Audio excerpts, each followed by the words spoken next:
இதாக பத்திரிகையாளர் திரு பிரியா நம்முடன் இணைகிறார். பேசலாம் சார். வணக்கம். அண்ணா அறிவாலயத்தில் நிர்வாகிகளோட ஆலோசனை கூட்டம் நடந்துட்டு இருக்கு. தமிழ்நாடு முதலமைச்சர் மு க ஸ்டாலின் தலைமையில் ஒரு கொண்டாட்ட மனநிலையில அங்க தொண்டர்கள் வந்திருக்கிறத பார்க்க முடியுது. மீண்டும் துணை முதலமைச்சராக உதயநிதிக்கு பதவி வழங்கப்பட வேண்டும் அப்படின்ற ஒரு கோரிக்கை எழுந்த நிலையில இந்த நகர்வை நீங்க எப்படி பாக்குறீங்க?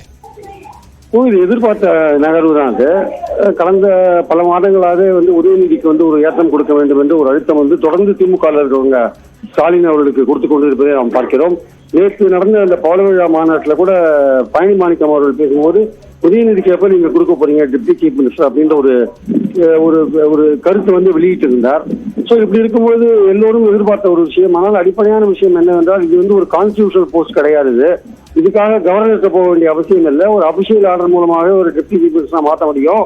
ஏன்னா அமைச்சரா புதுசா பதவி இருக்கிறதுனால கவர்னருக்கு போகணும், அப்பாயின்மெண்ட் கேட்கணும். டெப்டி சீஃப் மினிஸ்டருக்கு அப்படி இல்லை, ஒரு ஜிஓ போட்டாலே போதும் என்பது என்னுடைய கருத்து. ஸோ அந்த அடிப்படையில் எந்த நிமிடம் வேண்டுமானாலும் அந்த ஆர்டர் வெளிவரத்துக்கான வாய்ப்புகள் இருக்கு. ஆனால் அதே சமயம் அரசியல் ரீதியாக பார்க்கும்போது திமுக இது மாதிரி ஒரு செயலில் இறங்கும் பொழுது கண்டிப்பாக எதிர்த்தரப்பிலிருந்து வாரிசு அரசியல், குடும்ப அரசியல், உதயநிதிக்காக தான் இந்த மாநாடுகள் நேற்று நடத்தப்பட்டு அவருக்கான ஏற்றம் கொடுக்க விஷயங்கள்லாம் திமுக எதிர்கொள்ள வேண்டியிருக்கிறத நம்ம பார்க்கிறோம். ஆனால் கட்சியில எல்லாரும் உதயநிதி கொடுக்குற இந்த ஏற்றத்தை ஏற்றுக்கிறாங்க. ஆனா அடிப்படையா பாத்தீங்கன்னா 35 வருஷம் கழிச்சு தான் ஸ்டாலின் அவர்களுக்கு டெப்டி சீஃப் மினிஸ்டர் போஸ்ட் கிடைச்சது. இவருக்கு கிட்டத்தட்ட 6 வருஷங்கள்லயும் டெப்டி சீஃப் மினிஸ்டர் போஸ்ட் கிடைக்குது.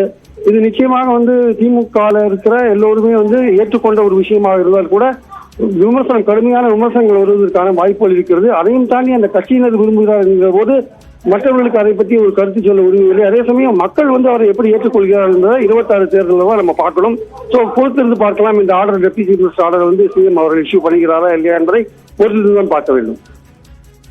உங்களுடைய கருத்துக்களுக்கு மிக்க நன்றி திரு பிரியன்.